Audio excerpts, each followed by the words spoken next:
en este módulo vamos a hablar de diabetes y embarazo.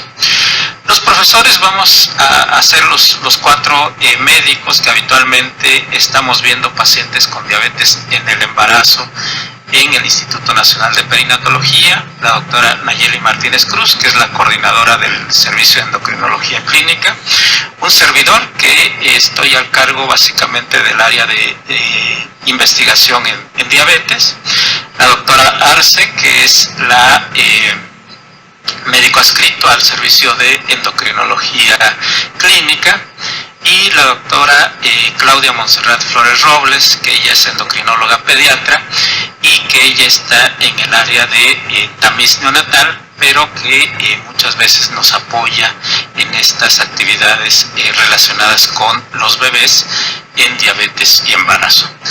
La idea de este ciclo, de estas conferencias, es que sean muy aterrizadas al público en general, que realmente hagamos mayor difusión de esta importante patología en el embarazo, y que cada uno de los profesores estará en forma mensual coordinando alguna de estas sesiones. En esta ocasión estaré yo coordinando esta sesión, y cada mes se estará haciendo una sesión muy similar con la finalidad de que lleguemos a más población, de que lleguemos a más pacientes. Y los objetivos entonces van a ser hablar de algunos puntos clave sobre diabetes y embarazo. Posteriormente estaremos abiertos a que se hagan preguntas. Y la idea principal es este segundo objetivo: responder preguntas y dudas que surjan en el público en general.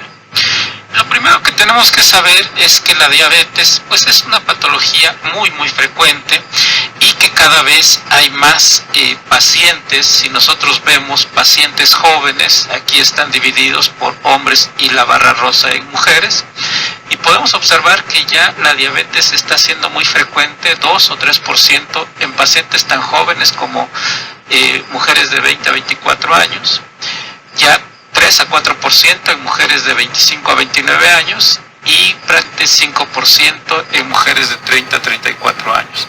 ¿Qué quiere decir? Que muchas pacientes en edad reproductiva, en edad de embarazarse, van a tener diabetes previo a que se embaracen, considerando que una de cada 10 mujeres a nivel mundial son afectadas por esta enfermedad.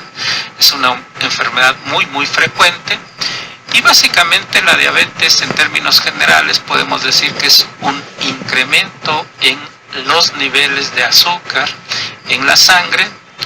Esta sangre, al tener mayor cantidad de azúcar, pues el azúcar puede dañar varias estructuras en el organismo, entre ellas principalmente los vasos pequeños, y al dañar los vasos pequeños pues daña los ojos, los riñones, el corazón, el hígado, los nervios, y de ahí la sintomatología de las pacientes que tienen diabetes. En relación al embarazo, sabemos que la diabetes afecta a una de cada 7 embarazadas, 16.7%, 21 millones de embarazadas en el mundo tienen diabetes en el embarazo, y de ellas el 10.6% tiene diabetes pregestacional, el 9.1% tiene diabetes pregestacional, pero que se identifica por primera vez en el embarazo. Es decir, prácticamente sabemos que por cada paciente que hay con diabetes, hay una paciente que no sabe que tiene diabetes, y cuando hacemos las pruebas, pues descubrimos en el embarazo que tiene diabetes previa al embarazo. Y la mayor parte de mujeres van al baño cada vez más seguido, entonces no podemos distinguir si es por el embarazo o es porque tiene una diabetes con altos niveles de glucosa. También los otros datos que pudiera dar que pudiera ser un síntoma de diabetes es que se sienten muy cansadas o que tienen mucha hambre. Pero en general todas las embarazadas se sienten muy cansadas y tienen mucha hambre. Entonces, en términos generales, no hay un síntoma que podamos decir este síntoma de diabetes en el embarazo.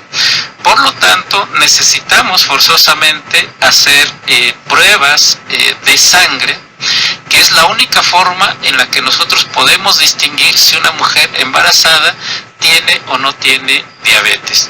Lo que hacemos es entonces tomar muestras de sangre para poder determinar si tiene o no tiene diabetes. Entonces les decía que no hay síntomas específicos de diabetes en el embarazo y es necesario entonces hacer pruebas para saber si se tiene o no se tiene diabetes en el embarazo.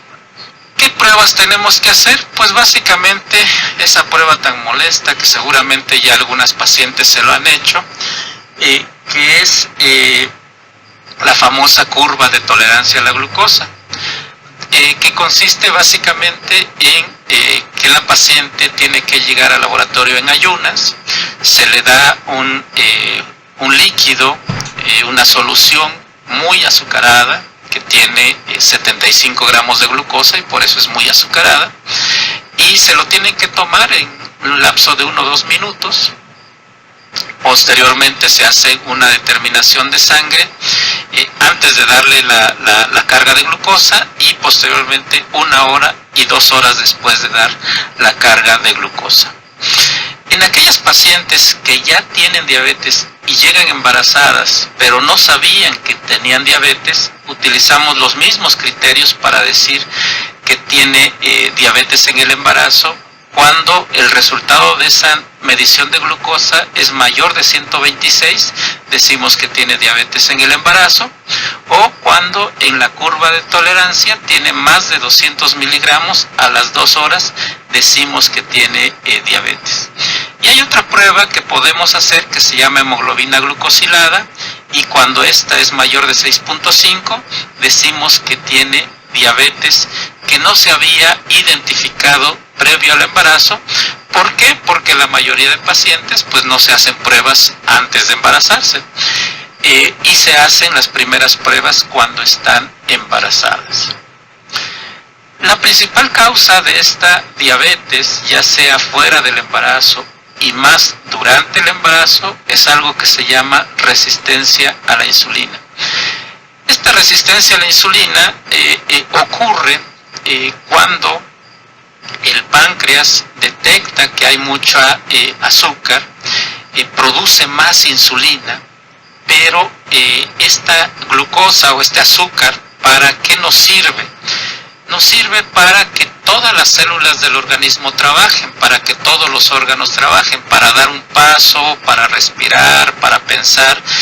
Para todo ocupamos glucosa, ocupamos energía. La glucosa o el azúcar es la principal fuente de energía y todas las células, ya sea el cerebro, nuestras manos, los ojos, las piernas, todo ocupa energía. Para que esta azúcar o esta glucosa se transforme en energía, es necesario que nosotros la consumamos, llegue a nuestro organismo y en el estómago pase a la sangre y desde la sangre ingrese a cada uno de los órganos, ya sea el músculo, ya sea el pulmón, ya sea el cerebro, y una vez que ingresa se utiliza como energía y evidentemente esto es un continuo. Nosotros requerimos, nuestro organismo pide que ingresemos y que comamos energía, la utilizan nuestras células y una vez que la utilizan hay ciertos efectos en los tejidos. Sin embargo, en la diabetes, la encargada de que ingrese esta glucosa o este azúcar a cada una de las células, ya sea del músculo, del hígado, del tejido adiposo, del cerebro, es digamos un compañerito que se une a las células y que se llama insulina. Una vez que la insulina llega a la célula, toca la puerta y abre la puerta para que la glucosa ingrese. Sin embargo, cuando hay diabetes, digamos que la insulina, que es la llave, se atora y entonces no se abre la puerta. Entonces se queda insulina o la llave para abrir el paso de la glucosa, la puerta de la glucosa se queda atorada y entonces no pasa la glucosa a los tejidos, y entonces los tejidos, ¿qué hacen? Pues obtienen energía de otras fuentes, en este caso de grasas y de proteínas, pero la glucosa que debería de entrar se incrementa en la sangre, y esta glucosa incrementada en la sangre es lo que causa todos los efectos malos, en este caso, en una paciente con diabetes. Este incremento de glucosa sí pasa, no necesita llave para pasar la placenta, en el caso del embarazo pasa directo, y el feto, que no tiene ningún problema, aumenta la producción de la insulina, que es la llave para que ingrese esta glucosa a sus tejidos, y entonces el feto empieza a crecer mucho, y a esto le llamamos bebés macrosómicos o bebés grandes para edad gestacional, que es la principal complicación de los bebés que están expuestos a diabetes en el embarazo. ¿Y qué es lo que causa esta resistencia a la insulina? Este hecho de que la llave que abre la puerta para que ingrese la glucosa a los tejidos, pues básicamente es algunas alteraciones en los genes, algunas alteraciones genéticas derivadas de nuestro grupo étnico, los hispanos. Tenemos esa predisposición para tener diabetes. El hecho de no hacer ejercicio, el hecho de tener sobrepeso u obesidad. Nuestra dieta, si comemos muchos azúcares en diferentes formas, nuestra dieta en general de los mexicanos está compuesta por una dieta rica en elementos que se llaman carbohidratos o azúcares, y estos azúcares pueden venir prácticamente en cualquier alimento, incluso en las frutas, ¿no? En las frutas como el plátano, como la papaya, la piña, la sandía, tiene altas cantidades de azúcar, y aunque digamos que comemos muchas frutas, si comemos muchas frutas dulces, estamos también consumiendo muchos carbohidratos. Pero no solo es el azúcar que le echamos al café o el azúcar que le ponemos al té o al atole, sino que esos azúcares también vienen, por ejemplo, en el pan. Un bolillo tiene una gran cantidad de azúcar, un pan dulce pues tiene más cantidad de azúcar, la tortilla tiene también cantidades importantes de azúcar, y esta dieta que contiene mucho pan, mucha tortilla, pues va a ser un predisponente que habitualmente está antes de que las mujeres se embaracen. Algunas enfermedades como el síndrome de ovario poliquístico, la hipertensión, también son elementos que aumentan esta resistencia a la insulina, y por si fuera poco, en el embarazo la placenta produce unas hormonas que van a aumentar esta resistencia a la insulina y por lo tanto a incrementar los niveles de azúcar o de glucosa en la sangre de la mamá. Y evidentemente este incremento en la sangre de glucosa o de azúcar, estos niveles elevados de azúcar en sangre, pues va a llevar riesgos en el corto plazo para mamá. En la mamá pues va a hacer que hacia los últimos 3 meses del embarazo aumente mucho la presión arterial, y esto lo conocemos nosotros en términos médicos como preeclampsia. Y evidentemente la preeclampsia va a hacer que junto con bebés mucho más grandes de lo esperado tengan que nacer por cesárea, y entonces se incrementa la preeclampsia y se incrementa el número de cesáreas. Y para el bebé pues hay un incremento en las complicaciones o enfermedades de los recién nacidos, que hace que tengan mayor riesgo de ingresar a las terapias neonatales, principalmente porque son bebés grandes o bebés macrosómicos. Los bebés grandes para nosotros son aquellos que pesan 4 kilos o más, ¿no? Pero ya desde 3,800 ya son bebés grandes y les llamamos gigantes de papel.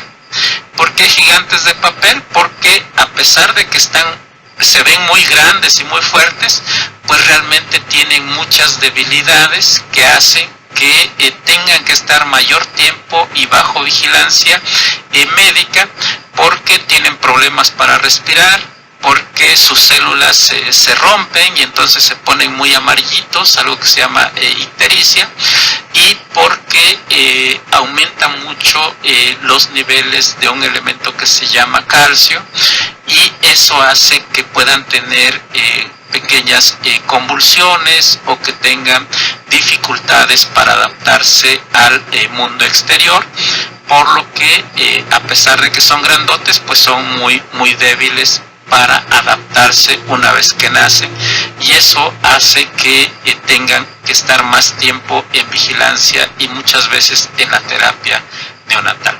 Esos son los riesgos principalmente de la diabetes gestacional, pero la diabetes pregestacional pues se va a asociar con más riesgo de pérdidas, más riesgo de abortos en los primeros meses, más riesgo de malformaciones congénitas, principalmente malformaciones del corazón, y conforme van creciendo pues hay más riesgo de bebés que están expuestos, de mamás con diabetes pregestacional, es decir, antes de embarazarse ya saben que tenían diabetes, pues va a haber mayor riesgo de que el bebé fallezca, mayor riesgo de muerte fetal, mayor riesgo de macrosómicos, mayor riesgo de complicaciones neonatales que les acabo de explicar. Pero esto no termina ahí. La paciente con diabetes gestacional o con diabetes pregestacional expone a su bebé a un ambiente adverso, a un ambiente, digamos, malo dentro de la matriz, y ese ambiente malo dentro de la matriz va a ocasionar que el bebé esté programado para que tenga enfermedades en el futuro, enfermedades metabólicas como obesidad y diabetes. Es muy frecuente ver a hijos de mujeres con diabetes que tienen ya obesidad en la infancia, es decir, de 2-3 años ya tienen obesidad, y en la etapa escolar también, y esto predispone a que cuando sean adultos, y adultos jóvenes, 20 a 30 años, pues ya tengan enfermedades como diabetes, como obesidad, enfermedades del corazón y la presión alta. Y esto se vuelve un círculo vicioso, porque el hijo de mamás con diabetes pues va a tener esta programación para tener mayores riesgos cuando esos bebés crezcan y sean adultos. La buena noticia es que podemos intervenir. Lo ideal es antes del embarazo tratar de mejorar este ambiente malo para que tenga un mejor desarrollo y una mejor programación. Durante el embarazo podemos controlar la diabetes para que esa diabetes no afecte y no dé estos efectos negativos. O una vez que nazca, en los primeros 6 meses, la mejor intervención es la lactancia, es que den pecho, y se da pecho al menos de 6 a 12 meses, pues sería una de las intervenciones que más ha demostrado que podría disminuir estos riesgos. Entonces, ¿qué pacientes o qué personas están con mayor riesgo de desarrollar esta diabetes? Básicamente son pacientes que tengan sobrepeso, es decir, que cuando nosotros nos metemos al Google y tecleamos cómo calcular el índice de masa corporal, les va a salir una formulita donde van a poner el peso en kilogramos y se va a dividir entre la talla en metros al cuadrado o talla por talla. Es muy sencillo hacerlo. Si una paciente pesa 60 kilos y mide 1,60, pues ponemos 60 kilos entre 1.6 por 1.6 y eso les va a dar un resultado más o menos, en ese ejemplo, índice de masa corporal de 23.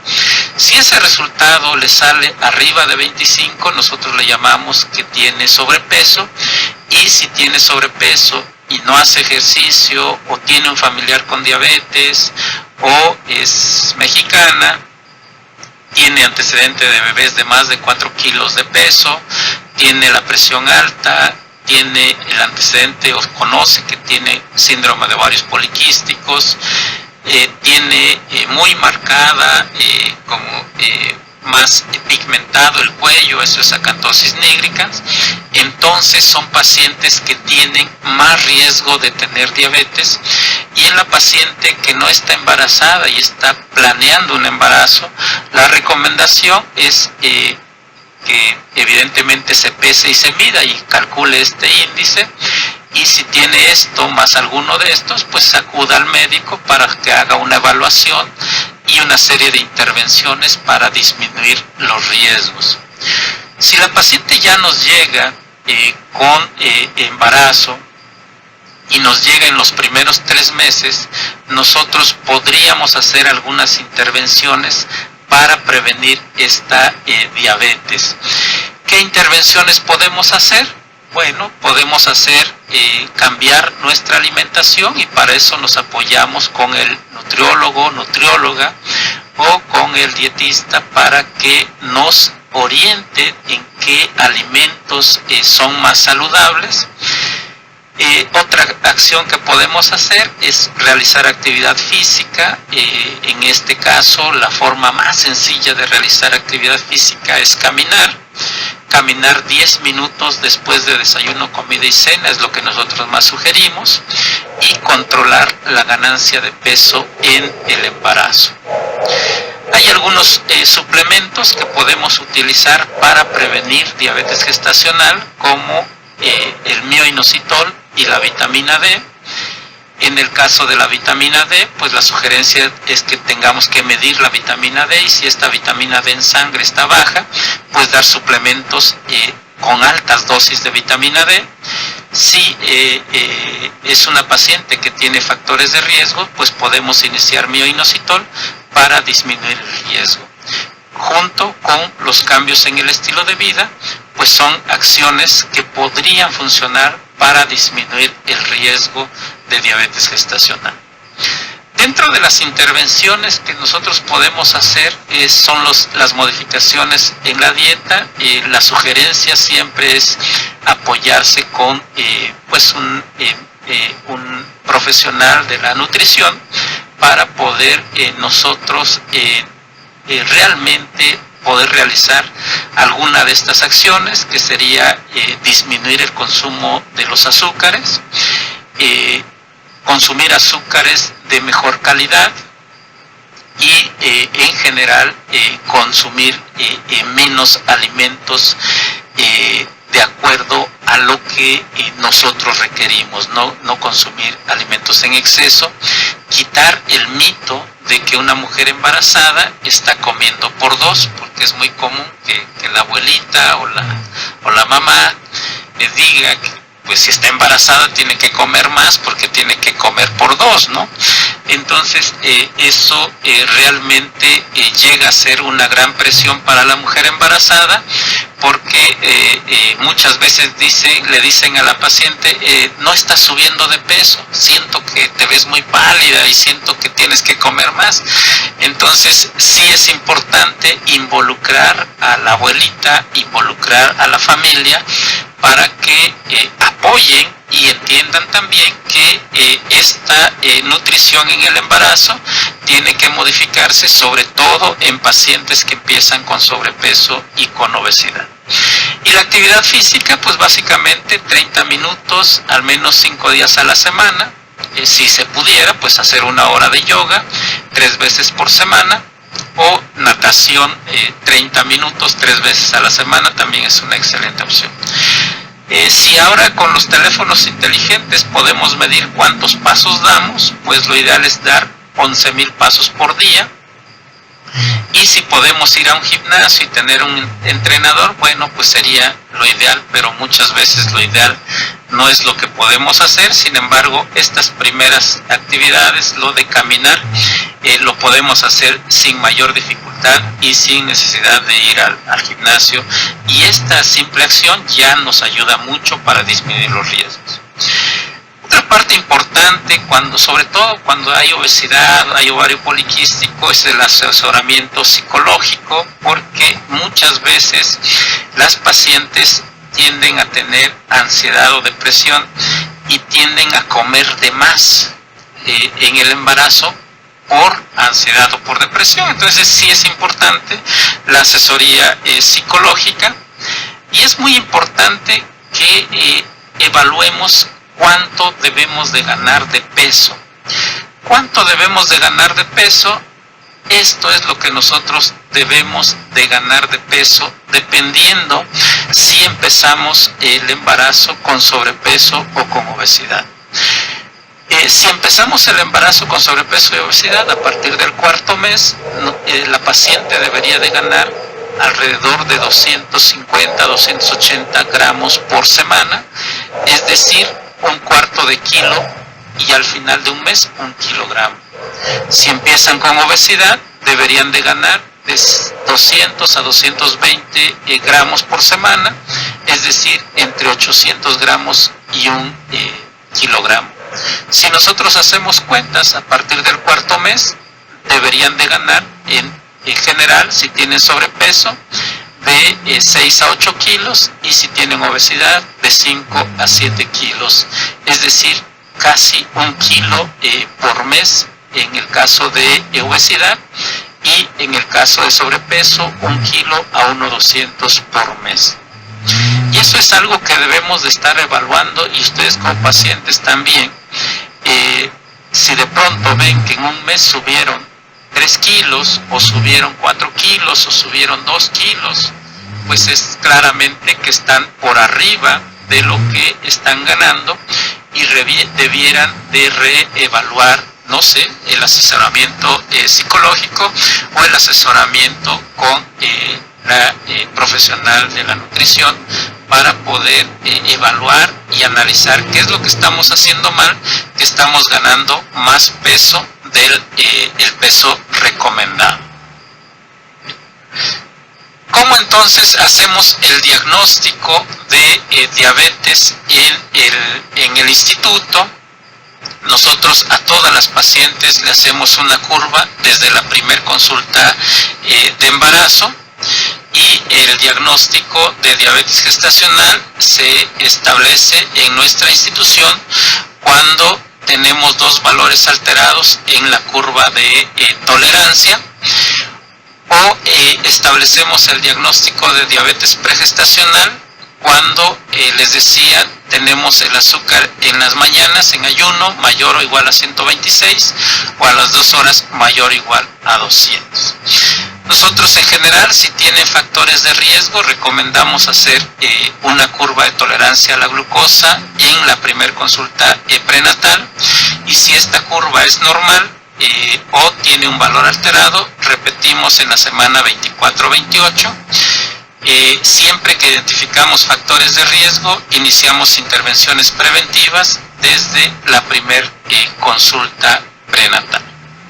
¿Por qué es importante detectar a estas pacientes con diabetes gestacional? Bueno, porque si nosotros le damos tratamiento, se van a beneficiar de esos tratamientos para lo que yo les explicaba, disminuir el riesgo de tener bebés grandes, de tener bebés de más de 4 kilos, para disminuir el riesgo de que al final del embarazo se eleve su presión, es decir, el riesgo de preeclampsia, para disminuir la frecuencia de cesáreas por la cuestión de que son bebés más grandes y no caben por el canal de parto vaginal y tenemos que programar cesáreas, y disminuir el número de bebés que ingresan a cuidados intensivos neonatales. Entonces, si nosotros identificamos a las pacientes con diabetes pregestacional o gestacional y damos tratamiento, y este tratamiento es efectivo, entonces podemos nosotros disminuir estos riesgos en un 50-60%. El tratamiento va a ser básicamente los cambios en el estilo de vida, que conocemos como tratamiento médico-nutricio. El 70-90% de las mujeres con diabetes gestacional responden muy bien a este tratamiento médico-nutricio, que, como les comentaba, era disminuir el consumo de azúcares en términos generales, pero no solo el azúcar. Muchos pacientes me dicen, oiga doctor, pues que ya tomo todos mi café, mi atole, todo lo tomo sin azúcar. Pues que no es solo el azúcar, ¿no? Sino que los carbohidratos vienen también en muchos alimentos, en frutas, vienen en la leche, vienen en el pan, vienen en la tortilla, vienen en muchas harinas, también ahí vienen en la sopa, vienen los en los frijoles, vienen los carbohidratos. Entonces es restringir en términos generales el tipo de alimentos que tienen muchos carbohidratos y consumir alimentos de mayor calidad en relación a que tengan menos cantidad de estos carbohidratos. Por ejemplo, tuve una paciente que me decía, oiga doctor, es que en esta temporada de mangos, una paciente que subió 4 kilos, me dice, doctor, es que esta temporada de mangos es muy mala para mí. ¿Por qué es muy mala? Pues porque yo no puedo ver los mangos, porque si veo los mangos, hasta que me los acabe, ¿no? Entonces compro 1 kilo, pero el kilo me lo puedo comer en un día. Entonces justamente los mangos, aunque se vean muy saludables y estén muy sabrosos, pues tienen muchos carbohidratos y también van a hacer que incremente mucho el peso de esa paciente, ¿no? Y sí, ganó 4 kilos en un mes. El ejercicio es muy importante, sabemos que hay más cansancio en el embarazo, pero sí es recomendable hacer 10 minutos después de desayuno, comida y cena de caminata. El otro punto importante es que tenemos que picar el dedito para saber si estamos o no estamos en las metas de tratamiento, y en algunos casos hay que dar tratamiento con medicamentos. Esto nosotros lo tenemos ya en pacientes que están detectadas con diabetes en un programa que se ejecuta pues todos los viernes en el 5º piso, en el área de hospitalización. Hay un curso de educación para pacientes con diabetes. ¿Y cuáles son estas metas de control? ¿Para qué les picamos el dedito? Para saber en qué nivel están ese nivel de azúcar. Antes de alimentos debe estar entre 70 y 95, y 1 hora después entre 110 y 140. Si logramos esa meta, logramos prevenir las complicaciones asociadas a la diabetes. Pero si no hacemos el monitoreo en forma correcta, antes de los alimentos, y el postprandial de 1 hora es ver el reloj cuando empezamos a comer, desde el primer bocado, y a partir de ahí esperar 1 hora, y a la hora volver a hacer la determinación, y una vez que ya hicimos la determinación a la hora, ver si está dentro de estas metas. Si está antes de los alimentos entre 70 y 95 y después de los alimentos entre 110 y 140, podemos decir que esta paciente está en control y que difícilmente se va a complicar.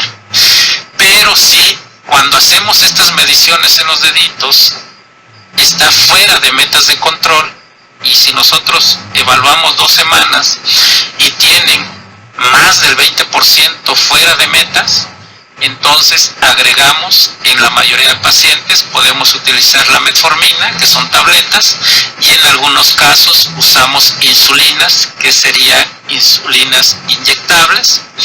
En el caso de diabetes gestacional, en nuestra experiencia, el 90% de las pacientes que no están en metas requieren solo metformina, y un 10% metformina más insulina. Y en el caso de pacientes con diabetes previa al embarazo, el 90% de ellas requiere insulinas, y en muchas de ellas asociamos insulina con metformina. Nosotros también le proporcionamos a estas pacientes una guía de práctica para la aplicación de esta insulina. con las diferentes formas de insulina que tenemos en el mercado y que pueden conseguir nuestras pacientes. Nosotros las asesoramos sobre los efectos de esta insulina y de cómo administrar esta insulina. Y finalmente, una vez que ya se resuelve el embarazo, nosotros tenemos que hacer algo que se llama reclasificación 6 a 12 semanas después del parto. Después de que nació el bebé, tenemos que citarla 6 a 12 semanas después para saber. Yo les decía, la diabetes gestacional normalmente ocurre solo en el embarazo y después del embarazo desaparece. Nosotros hacemos nuevamente una curva de tolerancia y podemos clasificar a nuestro paciente como normal, como paciente con prediabetes o paciente con diabetes. Más o menos el 70-75% de las pacientes con diabetes gestacional, ya cuando hacemos la prueba de reclasificación, quedan normales, pero un 25 a 27% quedan con prediabetes y un 3% queda con diabetes después del embarazo. De ahí la importancia entonces que cuando les hayan identificado que tuvieron diabetes gestacional, pues no dejen de hacerse una prueba de curva de tolerancia también 6 a 2 al tercer mes para saber si quedan con una glucosa normal, con niveles de prediabetes o con diabetes en el embarazo. Esta es la última diapositiva y abriríamos el foro para si tienen preguntas. Justamente les decía, esta es una introducción muy general sobre los principales riesgos de diabetes en el embarazo, y lo más valioso pues básicamente serán las preguntas o las dudas que surjan a partir de esto que hemos comentado. Hay algunas preguntitas en el chat, entonces vamos a ir contestando algunas. Dice Ricardo Ortiz: el bebé al nacer deberá de nacer con el peso promedio aun si una mujer tiene diabetes, obesidad o sobrepeso. Sí, si nosotros tenemos un adecuado cuidado del embarazo, el bebé en términos generales debe pesar entre 2.500 y 3.500 gramos, es decir, entre 2,5 kilos y 3,5 kilos. Lo ideal es alrededor de 3 más menos 500 gramos, aun cuando tenga diabetes, obesidad o sobrepeso. Si nosotros tenemos una adecuada cuidado del embarazo, sí podemos lograr que tenga ese peso. Luz Suárez pregunta: ¿es mejor que el bebé nazca por parto?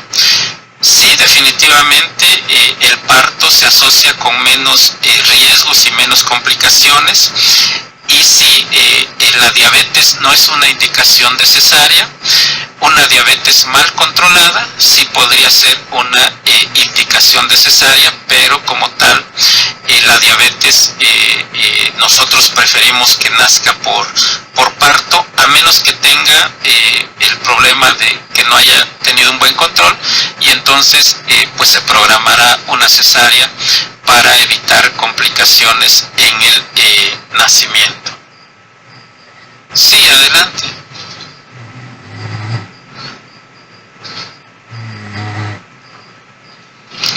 Buenos días, doctor. Mi pregunta es, si yo ya soy paciente diagnosticada con diabetes mellitus tipo 2, después del parto, ¿cuáles son los valores normales o los valores en los que tendré que estar para considerar que pues no hay ninguna alteración? Ya.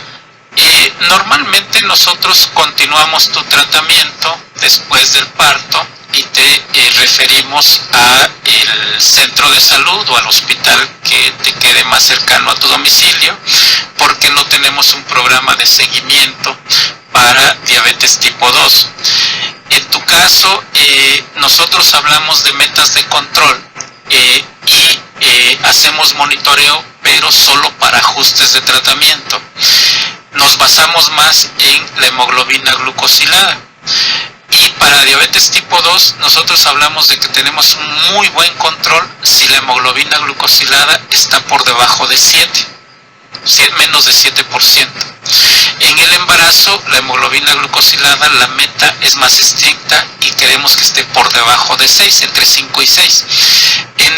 Ya después del embarazo, la meta es que esté por debajo de 7, entre 5 y 7. Un control moderado es si la hemoglobina glucosilada está entre 7 y 8. Y un mal control es cuando ya la hemoglobina está por arriba de 8, ¿no? Entonces, nosotros lo que hacemos es ajustar. Te decía, en la mayoría de casos, en pacientes con diabetes gestacional usamos insulina y metformina. En el caso de diabetes pregestacional, casi todas están con insulina y con metformina. Y una vez que ya dejan de lactar, podemos dar otras combinaciones de medicamentos tomados, que puede ser la metformina, la glibenclamida, la sitagliptina, algunos análogos que nos pueden ayudar a controlar, y podemos dar hasta 3 medicamentos. Si con esos 3 medicamentos no logramos llevarte a una hemoglobina por debajo de 7, entonces sí va a ser necesario agregar insulina. Así es. Pero es con hemoglobina glucosilada. No sé si exista alguna otra pregunta. No sé si hubo alguna otra pregunta en el chat.